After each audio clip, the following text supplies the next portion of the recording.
இந்த பெயர்ச்சியை நீங்க ஸ்லோவா இருந்தாலும் உச்ச குரு, அதனால அற்புதமான நிலம் உங்களுக்கு உண்டு.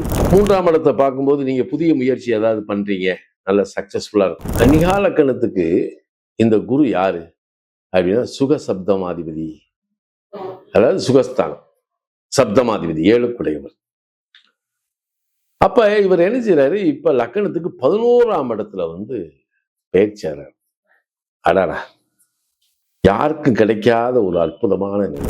7ஆம் இடத்தை இதே குரு பார்க்கிறாரு, 7ல சனி உட்கார்ந்து இருக்கிறாரு. அப்ப இந்த இடத்துல ஒரு கணவன் மனைவி பிரிவா இருக்காங்க, கல்யாணம் ஆனதுக்கு பின்னாடி கணவன் மனைவிக்குள்ள உறவு சரியில்லைன்னு சொல்லி பிரிஞ்சிருக்கிறவங்க இந்த குரு பேச்சுல ஒண்ணு சேர்ந்துருவாங்க. எல்லாம் வல்ல இறைவனின் பேரொருளால் வல்லான் வகுத்த வழிகொப்ப அம்மனருள் டிவி நேயர்கள் அனைவருக்கும் எனது மனமார்ந்த வாழ்த்துக்களும் வணக்கமும். இப்ப உலக மக்கள் எல்லாருமே யதார்த்தமா இந்த நவக்கிரகங்கள் அப்படின்றதுல மிக பிரதானமான ஒரு கிரகம் எது அப்படின்னா அது குரு பகவான் தான். இப்ப குரு பகவான் ஜூன் மாசம் 2ஆம் தேதி ரொம்ப ஆவலா எதிர்பார்த்திருக்கக்கூடிய குரு பெயர்ச்சி நடக்க போகுது. பல பேர் நம்ம மனசுல என்ன நினைப்போம் அப்படின்னா, இந்த குரு பெயர்ச்சியிலேயாவது எனக்கு நல்ல ஒரு வாழ்க்கை, வளம், செல்வம், சிறப்பு கிடைச்சிடாதா, நம்ம வாழ்க்கை மாறிடாதா அப்படின்ற ஒரு எண்ணம் இது இயற்கையானது. இந்த எண்ணங்கள் தான் மனிதனுடைய வளர்ச்சிக்கு வித்திடக்கூடியது. ஏன்னா மனித முயற்சி பெருசா அல்லது கிரக சுழற்சி பெருசா அப்படின்னா, கிரக சுழற்சியினால் ஏற்படக்கூடிய மனித முயற்சிகளுக்கு கிடைக்கக்கூடிய அந்த நன்மைகள் இருக்கு பாருங்க, அதுதான் காலத்திற்கு நிலைத்து நிற்கக்கூடியது. அப்படிப்பட்ட சமயத்துலதான் இப்ப நம்ம பிரகஸ்பதி மிதுன ராசியிலிருந்து அப்படியே பெயர்ச்சியாகி கடகத்துக்குள்ள வர்றார். எப்ப? ஜூன் மாசம் 2ஆம் தேதி. சரி, பெயர்ச்சி. இது குருவுக்கு உச்ச வீடுன்னு சொல்றாங்க, பிரகாசம். அப்ப ரொம்ப எல்லோரும் ஆவலாக எதிர்பார்க்கக்கூடிய ஒரு பெயர்ச்சி எதுனா இந்த பெயர்ச்சி. இந்த குருவை பத்தி நம்ம ரிஷிகள் சொல்லும்போது என்ன சொல்றாங்க அப்படின்னா, அவருக்கு எல்லாரும் ரிஷிகளும் மாமேதைகளும் சரி, மாமுனிகளும் சரி, அவருக்கு பேர் என்னென்ன பேருன்னு பாருங்களேன். அந்தணன், அமைச்சன், ஆண்டலப்பன், குரு, சிகண்டி, சிகண்டிகன், சீவன், சுரகுரு, தாராபதி, தெய்வ மந்திரி, நற்கோள், பிரகஸ்பதி, பீதகன், பொன், மறையோன், வேதன், வேந்தன், தேவகுரு, பிரமகுரு, இதெல்லாம் பிரகஸ்பதி கூடிய பேர்.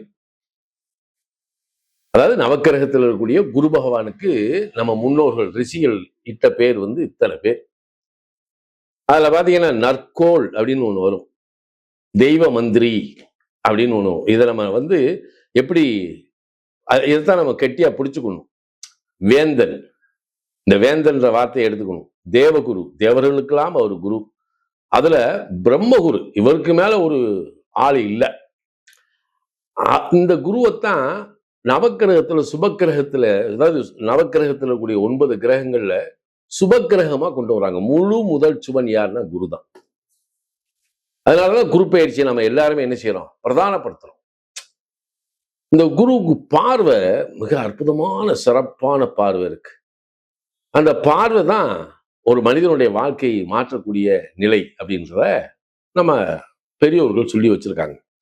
ஆனா இந்த பிரகஸ்பதி யாரு? இப்ப மக்களுக்கு என்னன்னா, பிரகஸ்பதி வேறு, தட்சிணாமூர்த்தி வேறு. இப்ப பிரகஸ்பதியை பத்தி இவங்க என்ன சொல்றாங்க, பெரியவங்க சொல்லியிருக்காங்க, இவர் ஆங்கிரீச கோத்திரத்தில் பிறந்தவர், உதித்தவர், சிந்து தேசத்திற்கு அதிதேவதை, பிரகாசமான ஸ்வர்ணம் போன்ற அங்கங்களை உடைய அதாவது அங்கங்களை உடையவர், தண்டம், கமண்டலம், ஜபமாலை, வரதங்களாலே பிரகாசிக்கின்ற 4 கைகளை உடையவர். நல்லா கவனிக்கணும், 4 கைகளை உடையவர், மஞ்சள் நிறமான ஆடை, மாலை, சந்தனம் இவைகளை தரித்திருப்பவர். இது எப்பயுமே இருக்கும். பிணைத்து கட்டப்பட்ட மஞ்சள் நிறமான துவச்சத்தினாலே பிரகாசிக்கின்ற 8 குதிரைகள் பூட்டிய ரதத்துடன் மகாமேரு மலையை வளமாகி வலம் வரக்கூடியவர். ஒரு புறம் இந்திரன், ஒரு பக்கம் பிரம்மா. நல்லா கவனிங்க. பிரகஸ்பதி யாரு? ஒரு பக்கம் இந்திரன், ஒரு பக்கம் பிரம்மா. இவர்களுடன் பத்மத்தின், அந்த நவக்கிரகம் இருக்கு இல்லையா, அந்த பத்மத்தின் வடதிசையில் நடுவில் வடக்கு முகமாக இருக்கின்ற ஸ்வர்ண பிரதிமையில் நீண்ட சதவச்சரமான பீடத்தில் அமர்ந்திருப்பவர் தான் பிரகஸ்பதி. நீங்க பிரகஸ்பதிக்குரிய நிலையில நவக்கிரகத்தில் இருக்கக்கூடிய அந்த பிரகஸ்பதியோடு, ஏன்னா இந்திரனையும் பிரம்மா படைப்பு கல்யாணம் ஆகி குழந்தை பிறக்கல, அதுக்கு காரணம் வந்து குரு. காசு பணம் செல்வாக்க நம்ம அடைகிறவன், அதுக்கு யாரு காரணம்? ஏன்னா இந்திரன். ஏன்னா இவங்களைத்தான் வந்து அவர் என்ன செய்யறாரு, வச்சிருக்காரு. அதனால செல்வ செழிப்பை கொடுப்பதும் குரு. அப்படிப்பட்ட குரு ஒவ்வொரு லக்கணத்துக்கும், நான் சொல்றது லக்கணத்துக்கு, இதுல பல பேர் ராசின்னு நினைச்சுக்கிட்டு இது பண்ணக்கூடாது. ஏன்னா கமாண்ட்ல போட்டீங்கன்னா சரி, உன் நம்பரை கீழே போட்டுரு, நான் உன்னையும் கூப்பிட்டு பேசுறேன். அதனால ஒவ்வொரு லக்கணத்துக்கும் இந்த குரு பயிற்சி என்ன செய்கிறது என்பதை பற்றி பார்ப்போமா மக்களே?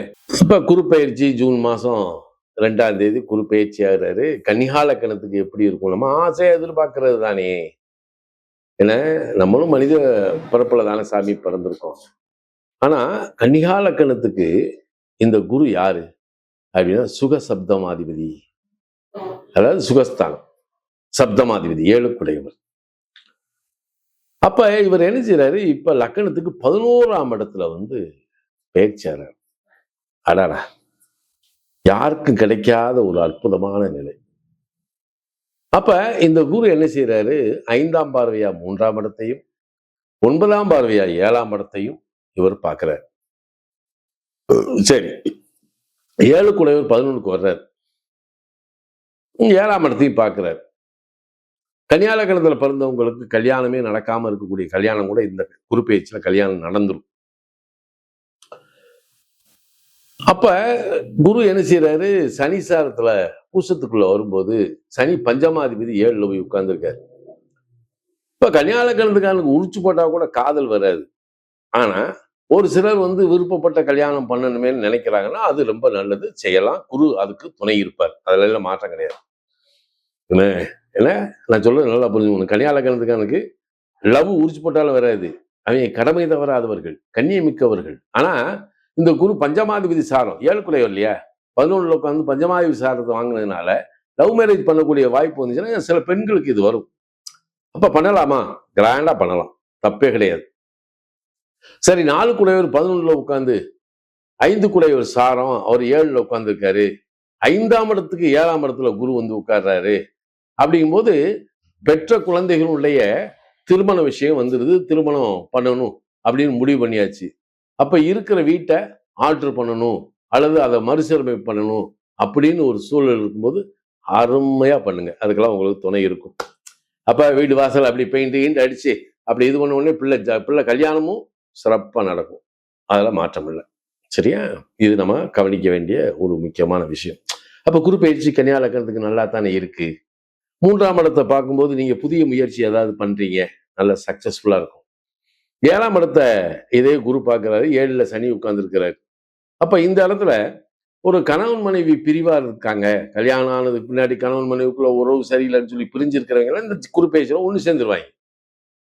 அதே கன்னியா லக்கணத்துக்கு நீண்ட நாள் குழந்தை பாக்கியம் இல்லாம வந்து காலதாமதம் ஆகிக்கிட்டு இருக்கு, இந்த குரு என்ன செய்வாரு, 3ஆம் இடத்துல இருக்கக்கூடிய குறை, 3ஆம் இடத்துல என்ன இருக்கு, வீரிய குறை இருக்கு இல்லையா, அதை நிவர்த்தி பண்ணி குரு சனி சாரத்துக்கு வந்த உடனே சனி 7ல 5 குடையவர் இல்லையா, அதனால புத்திர பாக்கியத்தை கையில் கொடுத்துருவார்.